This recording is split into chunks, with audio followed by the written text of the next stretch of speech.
அஸ்ஸலாமு அலைக்கும் வரஹ்மத்துல்லாஹி வபரகாத்துஹு. நிறைவுடைய வாழ்வழித்து நெடுநிறத்தை காப்பதற்கு மறையளித்த மன்னவனுக்கே மாபெரும் புகழனைத்தும்.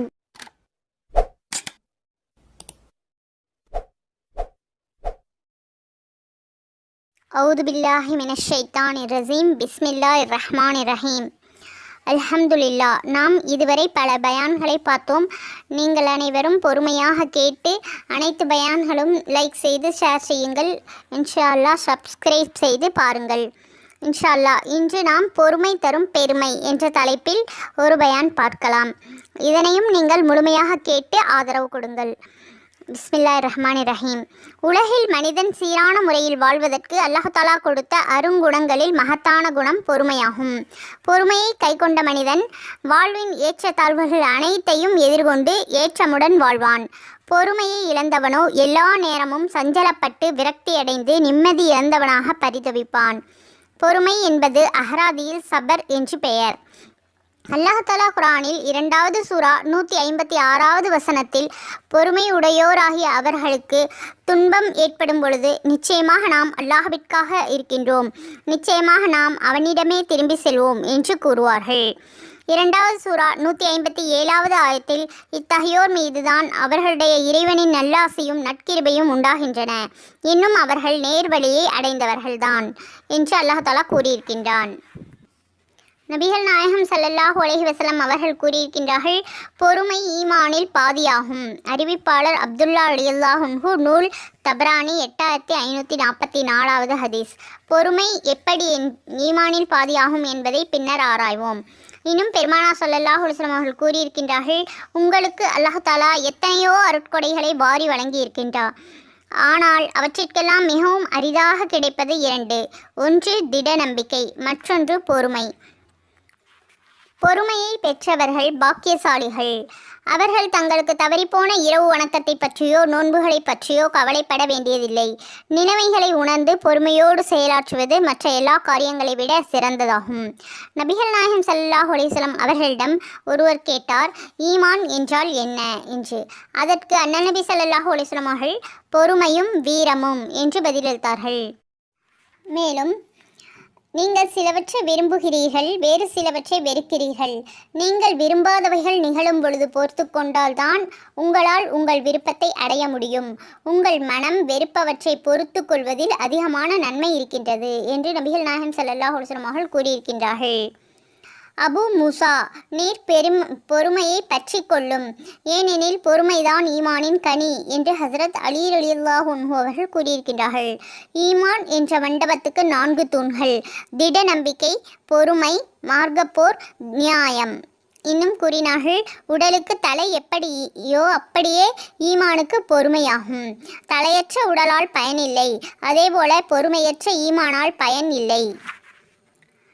ஈமானுக்கு 2 அங்கங்கள் உள்ளன. ஒன்று திட நம்பிக்கை, மற்றொன்று பொறுமை. இந்த 2 அங்கங்கள் கொண்டதே ஈமான். அப்படி என்றால் பொறுமை என்பது ஈமானில் பாதி ஆகுவது திண்ணம். ஒரு மனிதன் மதப்பாட்டையில் முன்னேற வேண்டுமாயின் இந்த 2 அம்சங்களோடு அவனுக்கு இருப்பது அவசியம். அதாவது, பாவங்களால் கேடுகள் விளைகின்றன என்று அறிய வேண்டும். அறிந்தால் மட்டும் போதாது, அந்த அறிவின் மீது திடமான நம்பிக்கை வைக்க வேண்டும். இது முதல் அம்சம். அடுத்தபடியாக தீமையை விட்டு விலகி நன்மை ஈடுபடுவது. இவ்வாறு தீமையை விடுவதும் நன்மையில் ஈடுபடுவதும் பொறுமையை கையாள்வதால் மட்டுமே நடைபெற முடியும். பொறுமை என்றால் காம உணர்ச்சியை மத உணர்ச்சியால் அடக்குவது என்று குறிப்பிட்டதை மறந்துவிடாதே. எனவே பொறுமை ஈமானில் பாதியாகிறது, மற்றொன்று பாதி திட நம்பிக்கையாகும். ஆகவேதான் அண்ணல் நபி ஸல்லல்லாஹு அலைஹி வஸல்லம் அவர்கள் இந்த 2ஐயும் ஒன்று சேர்த்து கூறியிருக்கின்றார்கள். உங்களுக்கு அள்ளப்பட்ட அருட்கொடைகளிலேயே மிகவும் அரிதாக கிடைப்பது திட நம்பிக்கையும் பொறுமையும் ஆகும் என்று கூறியிருக்கின்றார்கள். எந்த விஷயத்தில் பொறுமையை கையாள வேண்டும்? உடல் சம்பந்தப்பட்ட பொறுமை. உடலில் ஏற்படும் கஷ்டங்களையும் வருத்தங்களையும் பொறுத்துக்கொள்வதை இதற்கு உதாரணமாக கொள்ளலாம். இத்தகைய பொறுமை சில வேளைகளில் செயல்களோடு தொடர்பு கொள்ளும். கடினமான வேலையை பொறுமையோடு செய்வது, கடினமான முறையில் இறைவனை வணங்குவது முதலியவை இதற்கு சரியான உதாரணங்கள். இவையெல்லாம் செயல்முறையில் ஏற்படும் பொறுமை. கோபத்தை மென்று விழுங்குவதும் பொறுமை. ஒருவன் தன் சினத்தை வஞ்சகத்தை அடக்கி கொண்டான் என்று வைத்துக்கொள்வோம், இதுவும் பொறுமைதான். இதற்கு பெயர் பெரும் தன்மை. இப்படி பலதரப்பட்ட காரியங்களுக்கு பொறுமை என்று பல்வேறு பெயர்களில் சூட்டப்படுகின்றன. ஒருவன் வீண் விரயம் செய்வதிலும் இன்ப வாழ்க்கை அனுபவித்தலும் புலியாக இருக்கலாம். அவன் அப்படி செய்யாமல் நடக்காமல் மனதை கட்டுப்படுத்தும் பொழுது அவன் பொறுமையாளன் ஆகிவிடுகின்றான். அந்த பொறுமை துறவு என்று பெயர் பெறுகிறது. ஒருவன் தன்னிடம் உள்ளதை கொண்டே திருப்தி அடைந்தால் அந்த பொறுமைக்கு திருப்தி என்று பெயர் வழங்கலாம். இப்படி பொறுமையில் பல வகை உண்டு. ஒரு தடவை திருநபி ஸல்லல்லாஹு அலைஹி வஸல்லம் அவர்களிடம் ஒருவர் கேட்டார், ஈமான் என்றால் என்ன என்று. அதற்கு நபிகள் நாயகம் ஸல்லல்லாஹு அலைஹி வஸல்லம் அவர்கள் ஒரே வார்த்தையில் கூறினார்கள், பொறுமை என்று. நபி ஸல்லல்லாஹு அலைஹி வஸல்லம் அவர்கள் இவ்வாறு கூறியிருப்பதற்கு தக்க காரணம் இல்லாமல் போய்விடவில்லை. ஈமானிலிருந்து வெளிப்படும் பெரும்பாலான செயல்கள் பொறுமையையே அடிப்படையாக கொண்டிருக்கின்றது. எனவேதான் நபி ஸல்லல்லாஹு அலைஹி வஸல்லம் அவர்கள் கூறினார்கள், மேலும் அல்லாஹ் கூறுகிறான், இன்னலிலும் வறுமையிலும் போர்க்களத்திலும் பொறுமையை கையாள்பவர்களே உண்மையானவர்கள், இறை அச்சமுள்ளவர்கள். அண்ணல் நபி ஸல்லல்லாஹு அலைஹி வஸல்லம் அவர்கள் கூறியிருக்கின்றார்கள், உன் விருப்பத்திற்கொற்ப அல்லாஹ்வை வணங்கிக்கொள். அதற்கு போதிய ஆற்றல் உன்னிடம் இல்லை என்றால் நீ விரும்பாதவை நிகழும் பொழுது பொறுமையாக இரு. இதில் அதிகமான நன்மைகள் உண்டு. மேலும் அறிஞர்கள் சிலர் கூறியிருக்கின்றார்கள், பொறுமையில் 3 படித்தரங்கள் உள்ளன. முந்தியது முறையீட்டை ஈடுவது, அடுத்தது பாவமன்னிப்பு பெற்று வெற்றியடைந்தவர்களுடைய படித்தரம், இரண்டாவது இறைவனின் தீர்ப்பை அப்படியே ஏற்றுக்கொள்வது, இது துறவரத்தை மேற்கொண்டவர்களுடைய படித்தரம், மூன்றாவது தன்னுடைய அல்லாஹ் செய்யும் அனைத்தையும் விரும்புவது, இந்த இறை ஆண்மையை பெற்ற உத்தமர்களுடைய படித்தரம். இன்னும் ஹராமானவற்றை செய்யாமல் மனதை தடுக்க பொறுமை பயன்படும். நன்மையை கடமையை செய்வது, நன்மையை செய்து முடிப்பதிலும் பொறுமை தேவைப்படுகிறது. ஆக பொறுமையின் ஒவ்வொரு அங்கத்தையும் விவரிப்பது சாத்தியமில்லை. மார்க்கத்தில் பொறுமை மிக முக்கியமான இடத்தில் உள்ளது. அதிலேயே உன் கவனம் எப்பொழுதும் இருக்க வேண்டும். அப்பொழுதுதான் நம்மளுடைய பொறுமை ஈமானில் பாதியாக மாறும். நல்ல முஃமின்கள் இன்னலில் பொறுமையை கையாள்வார்கள். ஆனால் இறையாண்மையை பெற்ற உத்தமர்கள் இன்பத்திலும் பொறுமையை மேற்கொள்வார்கள். சஹல் ரலியல்லாஹு அன்ஹு அவர்கள் அறிவிக்கின்றார்கள், ஆரோக்கியத்தில் பொறுமையை மேற்கொள்வது இன்னலில் பொறுமையை மேற்கொள்வதை விட மிகவும் கடினமாகும். இந்த பிரச்சனை இப்படியே இருக்கட்டும். மார்க்கத்தில் நட்சத்திரங்களைப் போல பிரகாசிக்கும் நபி ஸல்லல்லாஹு அலைஹி வஸல்லம் அவருடைய தோழர்கள் சஹாபாக்களை நாம் பார்ப்போம். அவர்கள் இன்பத்தில் நிலவும் பொறுமையை பற்றி என்ன சொல்லியிருக்கின்றார்கள் என்று பார்க்கலாம். நபி ஸல்லல்லாஹு அலைஹி வஸல்லம் அவர்களுடைய தோழர்கள் மாநில வாழ்க்கையையும் மறுமையின் வாழ்க்கையும் எடை போட்டு பார்த்தார்கள். அவர்கள் செய்த முடிவு என்ன தெரியுமா? இதுதான் அவர்கள் செய்த முடிவு. நாங்கள் இன்னலில் சோதிக்கப்பட்டோம், பொறுமையோடு இருந்தோம். ஆனால் நாங்கள் இன்பத்தில் சோதிக்கப்பட்ட பொழுது பொறுமையை இழந்து விட்டோம். இதன் காரணமாகத்தான் அல்லாஹ் தஆலா பொருள், மனைவி, மக்கள் ஆகியவைகளால் ஏற்படும் விளைவை பற்றி எச்சரிக்கின்றான்.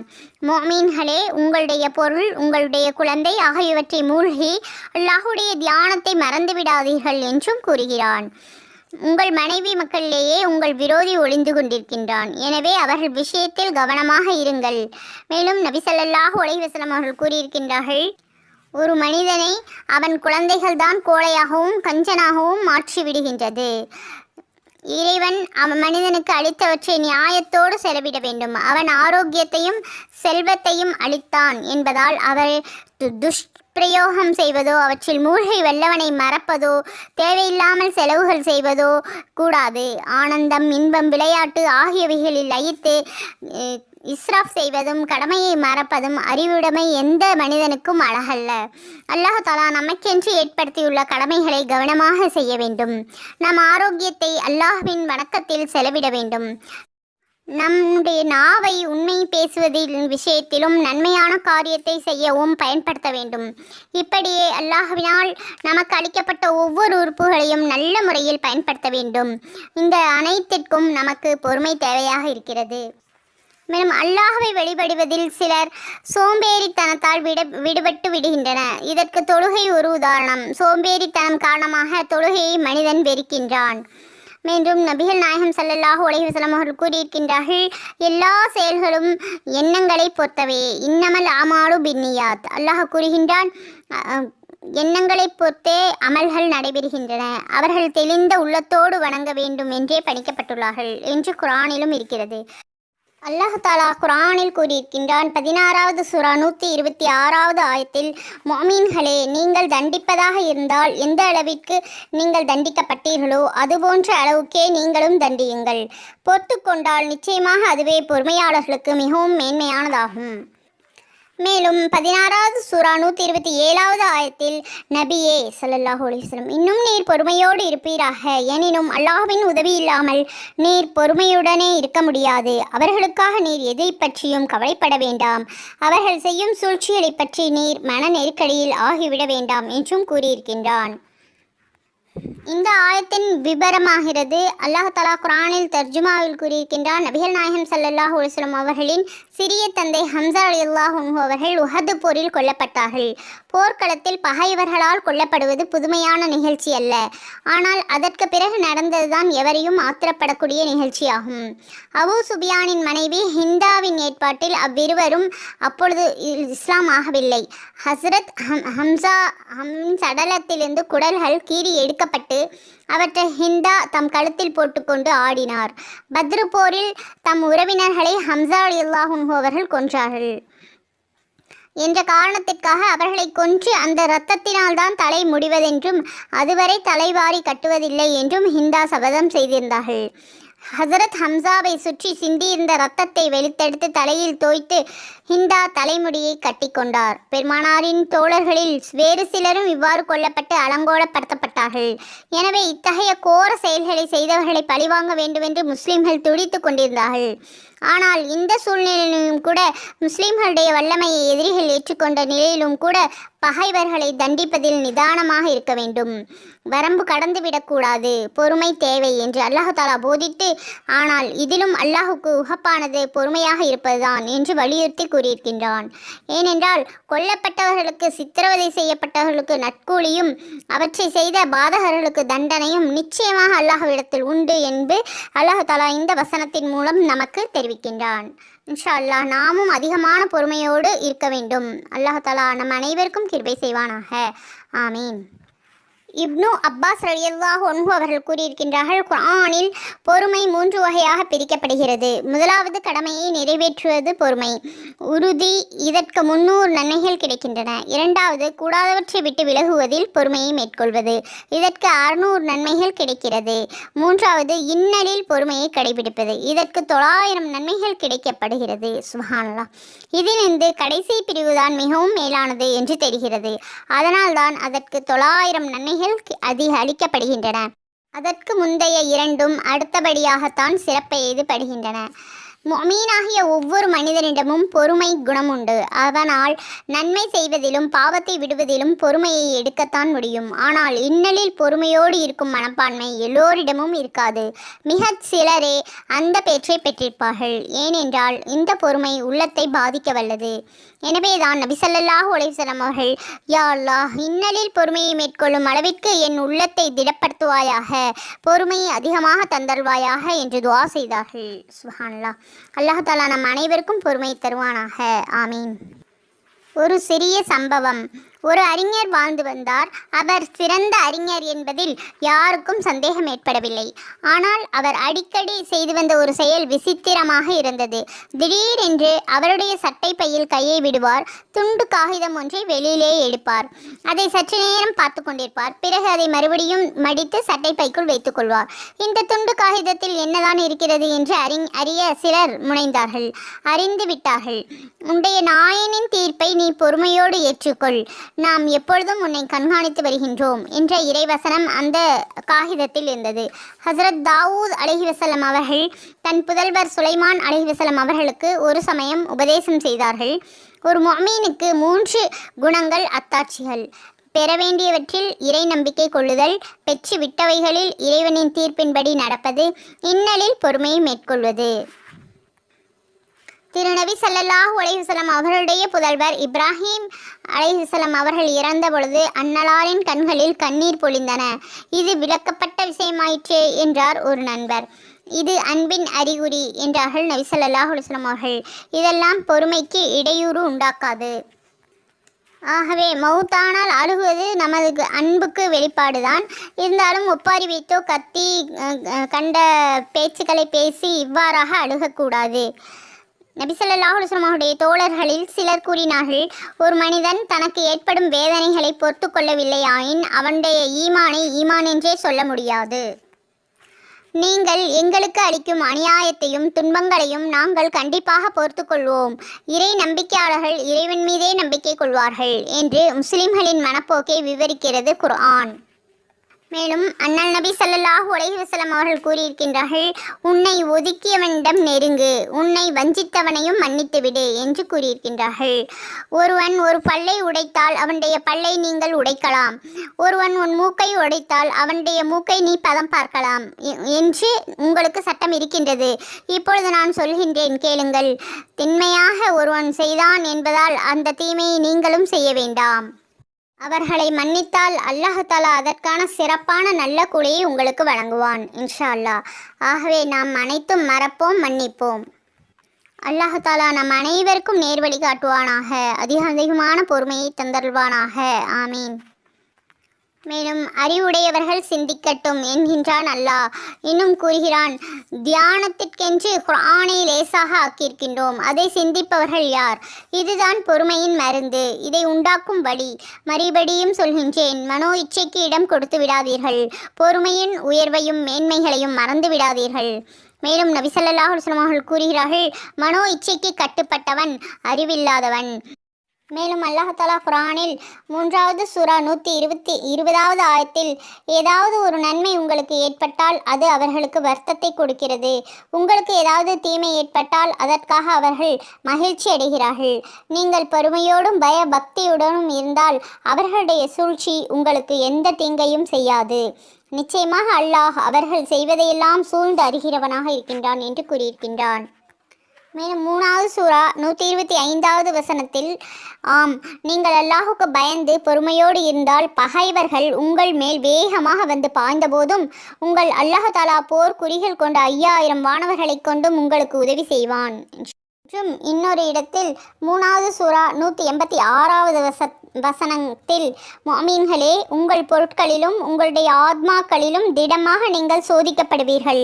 உங்களுக்கு முன் வேதம் கொடுக்கப்பட்டோரிடமிருந்து இணை வைத்து வணங்கப்பட்டிருப்போர்களிடமிருந்தும் நிந்தனைகள் பலவற்றையும் செவிமடுப்பீர்கள். ஆனால் நீங்கள் பொறுமையை மேற்கொண்டு அல்லாஹ்விடம் பயபக்தியோடு இருந்தீர்களே ஆனால் நிச்சயமாக அதுவே எல்லா காரியங்களிலும் நன்மையை தேடித்தரும் தீர்மானத்திற்குரிய செயலாகும். இவ்வாறாக அல்லாஹ் தஆலா நிறைய இடங்களில் பொறுமையை பற்றி குர்ஆனில் கூறியிருக்கின்றான். இன்ஷா அல்லாஹ் தர்ஜுமாவுடைய குர்ஆனில் விளக்கமாக பாருங்கள்.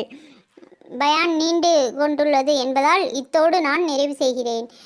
பொறுமையை பற்றி அதனால் என்ன தீங்கு ஏற்படும் என்பதை பற்றி சிறு கதை ஒன்றின் மூலம் உங்களுக்கு தெளிவாக புரிய வைக்க முயற்சி செய்கின்றேன்.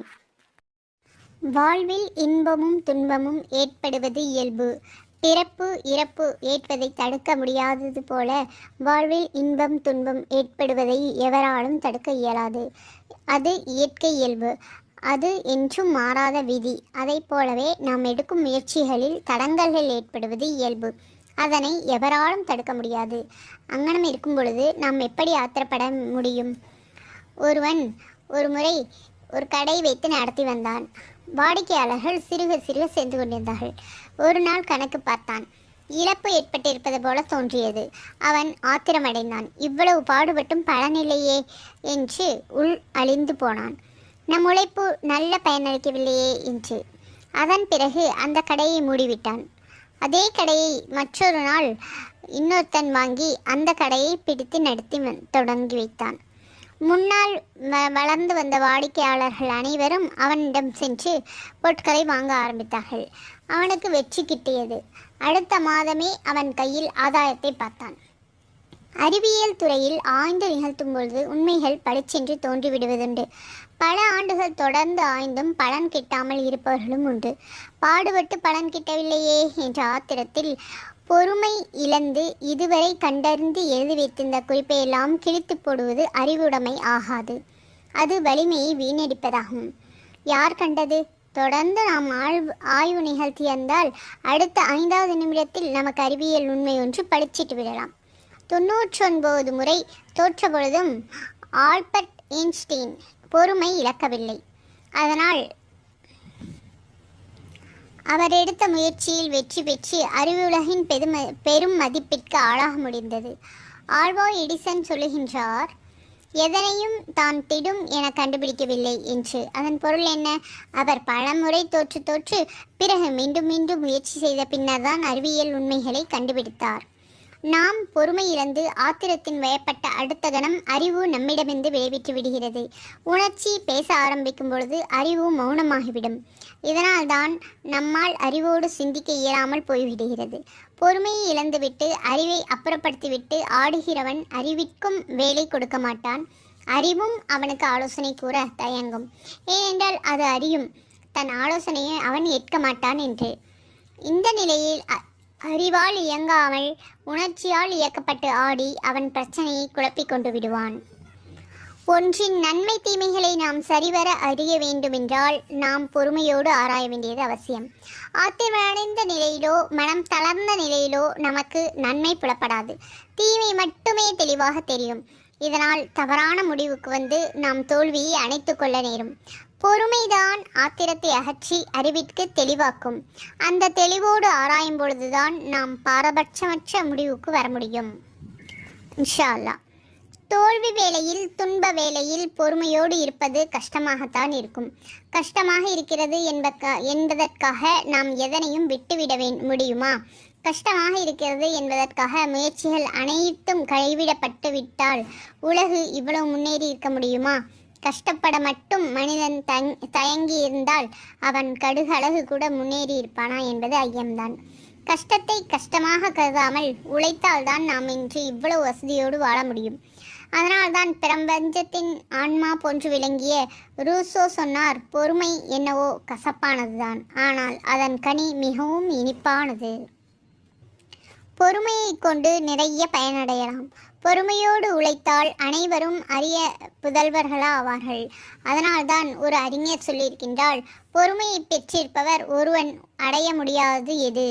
துன்பங்களையும் துயரங்களையும் சகித்து கொண்டு பொறுமையோடு உழைத்தவர்கள்தான் நன்றாக வாழ முடியும். பொறுமைக்கு அடுத்தபடியாக நமக்கு தேவையானது மன அமைதி. எந்த முயற்சியிலும் இறங்கும் முன்பு நாம் அது பற்றி ஆழ்ந்து சிந்திக்க வேண்டியது அவசியம். ஆத்திரப்பட்டு உள்ளமும் உடலும் குலுங்கிக் கொண்டிருக்கும் போதோ அல்லது மூளை கொதித்து கொண்டிருக்கும் பொழுதோ நாம் ஆழ்ந்து சிந்திக்க முடியாது, சரியான முடிவுக்கு வர முடியாது. முயலும் முன்னர் நன்கு சிந்திப்பதே வெற்றியினுடைய துவக்கமாகும். அவ்விதம் சிந்திப்பதற்கு மன அமைதி மிக மிக அவசியமானதாகும். தோல்வி ஏற்படும் செயலில் நாம் முனையாமல் இருக்கவும், தோல்வி செயலாற்றாமல் இருக்கவும், தோல்வி ஏற்படும் பொழுது துவளாமல் இருக்கவும் மன அமைதி மிகவும் முக்கியமான தேவையாகும். முயற்சி, துன்பங்கள், எதிர்ப்புகள், தடைகள், தோல்விகளில் மோதி நிற்கும் பொழுது மன அமைதியோடு எல்லோராலும் இருக்க முடியாது. அந்த வேளைகளில் ஆத்திரப்படாமல், ஆயாசப்படாமல், அதிர்ந்து போகாமல், உள் அழிந்து போகாமல் யார் இருக்கின்றார்களோ அவர்களே உண்மையான ஆளுள்ளவர்கள். ஏதாவது ஒரு துன்பம் நேரும் பொழுது சிலருக்கு கையும் ஓடாது, காலும் ஓடாது. அவர்களுடைய உடல் அதிரத் தொடங்கிவிடும். அவர்கள் பரபரப்பாக வேலை செய்வார்கள். இப்படி பரபரப்போடு வேலை செய்யும் பொழுது அவர்கள் தவறு நிறைய செய்து விடுவார்கள். அதற்கு காரணம் அவர்கள் சரியாக சிந்திக்க முடியாத அளவு தங்களின் பலவீனத்தை பயன்படுத்தி கொள்வதுதான். இது மிகவும் கெட்டது. ஒரு வகையில் இவர்களும் ஒரு குடிகாரர்கள் போன. இவர்கள் கால் தடுமாறி கீழே விட ஏராளம் உண்டு. இவ்விதமாக நிலை நமக்கு ஏற்பட நாம் அனுமதி செய்யவே கூடாது. அடுத்து நமக்கு வேண்டியது நிலை குலையாத மனநிலையாகும். அபாயம் நேரும் பொழுது அல்லது துன்பம் விளையும் பொழுது அமைதி குலைந்து பரபரப்படைந்து ஏறுமாறா ஏதாவது செய்து விடுவார்கள் சிலர். இன்னும் சிலருக்கு இந்த நிலையில் எதுவுமே செய்ய இயலாது போய்விடும். திடும் என்று வாதத்தால் தாக்கப்படுவார்கள் போல ஆகிவிடுவார்கள். இந்நிலையை நிலை குலைதல் எனப்படும். வீட்டில் தீப்பிடித்து விட்டால் எழுந்து ஓடத் தோன்றாது இவர்களுக்கு. வெள்ளம் வந்து விட்டால் வீட்டை விட்டு வெளியேற வேண்டும் என்னும் எண்ணமே ஏற்படாது இவர்களுக்கு. இது மிகவும் பலவீனமான நிலையாகும். நாம் ஒரு வேலையை முழு கவனத்தோடு செய்யும் பொழுதுதான் அதன் குறை நிறைகளை கண்டுகொள்ள முடியும். அப்பொழுதுதான் நாம் குறையை நீக்கவும் நிறையை பெருக்கவும் முடியும். அரை குறை கவனத்தோடு செய்யும் பொழுது நம் வேலையின் உண்மைத்தன்மையை உணர்ந்து கொள்ள முடியாது. அரை குறை கவனத்தோடு ஆய்வு நிகழ்த்திய எவரும் உண்மைகளை கண்டுபிடித்ததாக நாம் அறியவில்லை. ஆகவே பொறுமையாக ஒவ்வொரு வேளையும் யோசித்து மெதுவாக செய்ய வேண்டும். ஒவ்வொரு மனிதருக்கும் விடாமுயற்சி, பொறுமை, மன அமைதி ஆகியவை கண்டிப்பாக தேவை. இவை அனைத்தும் பொறுமையோடு இருப்பதால் கிடைக்கும். இன்பம் துன்பம் எல்லா நேரத்திலும் பொறுமையோடு இருக்க வேண்டும். தவறுகளும் பாவங்களும் மலிந்து கிடக்கும் சமுதாயத்தில் வாழும் அவர்கள் மற்ற மக்கள் தம் மன இச்சைப்படி செயல்படுவதை பார்த்தும் தம் மனதை அதில் செல்லவிடாமல் தடுத்து வைப்பதும், சோதனைகளும் கஷ்டங்களும் தொடராக வரும்பொழுது அல்லாஹ்வின் மீது நம்பிக்கையில் சிறிதும் குறை ஏற்படாமல் அவன் மீதே முழு நம்பிக்கை வைத்து தம்மை தேற்றிக் கொள்வதும் உண்மையில் பெரும் வணக்கமாகும். எனவேதான் மற்ற வணக்க வழிபாடுகளுக்கு கிடைக்காத நற்கூலி பொறுமை என்னும் இந்த வணக்கத்தில் கிடைக்கின்றது. மேலும் அல்லாஹ் தஆலா குர்ஆனில் 39வது சூரா 10வது ஆயத்தில், நபியே நீர் கூறும் ஈமான் கொண்ட நல்லடியார்களே, உங்களுடைய இறைவனுக்கு பயபக்தியாக இருங்கள். இவ்வுலகில் அழகாய் நன்மை செய்தவர்களுக்கு அழகிய நன்மைகளே கிடைக்கும். அல்லாஹுடைய பூமி விசாலமானது. பொறுமையுள்ளவர்கள் தங்கள் கூலியை நிச்சயமாக கணக்கின்றி பெற்றுக்கொள்வார்கள். அல்லாஹ் தஆலா மிகவும் மேலானவன். இன்ஷா அல்லாஹ் நம்ம அனைவருக்கும் நல்ல கூலியை தந்தருவானாக. ஆமீன். ஒரு நற்செயலுக்கு 10 மடங்கு முதல் 700 நன்மைகள் வரை அதைவிட அதிகமாகவும் அல்லாஹ் தஆலா கூலி வழங்குகின்றான். அதே நேரத்தில் பொறுமைக்கு எவ்வளவு கூலி, அதற்கு கணக்கே இல்லை என்கிறது இந்த வசனம். பொறுமைக்கு ஏராளமான கூலிகளை தாராளமாக அல்லாஹ் கொடுக்கின்றார். இது எவ்வளவு என்பதை மனிதனால் கற்பனையில் செய்யவே முடியாது. அல்லாஹ் மட்டுமே அறிந்த இந்த ரகசியம் இவ்வளவு உயரிய நல்ல கூலிகளை பொறுமை பெற்று தருகிறது என்றும்போது அந்த பொறுமையை ஒவ்வொரு முஃமின்களும் எல்லா நிலைகளிலும் கைக்கொள்ள வேண்டும். இன்ஷா அல்லாஹ் பொறுமையை கொண்டு அல்லாஹுடைய உதவியை பெற முயற்சி செய்ய வேண்டும். இன்ஷா அல்லாஹ் பொறுமையை கொண்டு அல்லாஹுடைய நெருக்கத்தை அடைய முயற்சி செய்ய வேண்டும். இன்ஷா அல்லாஹ் அதுவே ஈமானுக்கு பெருமை சேர்க்கும் விஷயமாகும். மேலும் அல்லாஹ் 2வது சூரா 153வது வசனத்தில், நம்பிக்கை கொண்டோர்களே, பொறுமையுடனும் தொழுகையுடனும் அல்லாஹ்விடம் உதவி தேடுங்கள். நிச்சயமாக அல்லாஹ் பொறுமையாளர்களோடு இருக்கின்றான் என்று கூறியிருக்கின்றான். அல்லாஹ் தஆலா முஸ்லிமான ஒவ்வொருவருக்கும் கலிமாவிற்கு பிறகு தொழுகையை கடமையாக்கி இருக்கின்றான். அப்படிப்பட்ட சிறந்த தொழுகையாகிறது. அதனோடு அல்லாஹ் தஆலா குர்ஆனில் ஒவ்வொரு இடத்திலும் பொறுமையை சேர்த்து சொல்கின்றான். ஆகவே இன்ஷா அல்லாஹ் அதிகமான பொறுமையை அல்லாஹ் தஆலா நம் அனைவருக்கும் தந்தருவானாக. ஆமீன். யா அல்லாஹ், நீ அறிந்தவன். எனக்கு எதை தர வேண்டும் எதை தரக்கூடாது என்று என்னை நீ பார்த்து கொண்டிருக்கின்றாய். என்னுடைய ஒவ்வொரு அசைவும் உனக்கு தெரியும். நான் முயற்சி செய்கிறேன். நீ நாடியதை கொடு. யா அல்லாஹ், எனக்கு அதிகமான பொறுமையை தந்தருவாயாக. இதுபோல அதிகமாக துஆ செய்து கொண்டே இருக்க வேண்டும். இன்ஷா அல்லாஹ் பொறுமையை பற்றி நாம் விரிவாக பயான் பார்த்தோம். இனிமேலாவது இன்ஷா அல்லாஹ் பொறுமையோடு இருக்க எல்லாம் அல்லாஹ் நம் அனைவருக்கும் கிருபை செய்வானாக. இனி வரக்கூடிய காலத்திலாவது சோதனையின் பொழுது பொறுமையோடு இருந்து நன்மை தீமை விஷயத்தை அல்லாஹ்வின் மீது பொறுப்பு சாட்டி அல்லாஹ்வுடைய கட்டளைக்கு மாறு செய்யாமல் வாழ்ந்து மௌத்தாகக்கூடிய பாக்கியத்தை நம் அனைவருக்கும் அல்லாஹ் தஆலா தந்தருவானாக. ஆமீன். இதுவரை பொறுமையாக அனைவரும் கேட்டதற்கு ஜஸாக்குமுல்லாஹ் ஹைரன் கசீரா. முழு பயான்களையும் கவனமாகவும் பொறுமையாகவும் கேளுங்கள். ஆர்வத்தோடு கேட்பதால் அல்லாஹ் தஆலா அதிகமான நன்மைகளை தந்தருவான். இன்ஷா அல்லாஹ் நீங்கள் கேட்டவற்றை மற்றவர்களுக்கும் பகிருங்கள். அதனால் ஒருவர் பயனடைந்தாலும் உங்களுக்கு கியாமத் நாள் வரை நன்மைகள் கிடைத்து கொண்டே இருக்கும். இன்ஷா அல்லாஹ் அனைவருக்கும் ஷேர் செய்யுங்கள், கமெண்ட் செய்யுங்கள், லைக் செய்து சப்ஸ்கிரைப் செய்து கொள்ளுங்கள். இதுவரை பொறுமையாக கேட்டதற்கு உங்கள் அனைவருக்கும் அல்லாஹ் தஆலா நற்கூலியை தந்தருவானாக. ஆமீன். ஜஸாக்குமுல்லாஹ் ஹைரன் கசீரா. அஸ்ஸலாமு அலைக்கும் வரஹ்மத்துல்லாஹி வபரகாத்துஹு வ மஃபிரத்துஹு.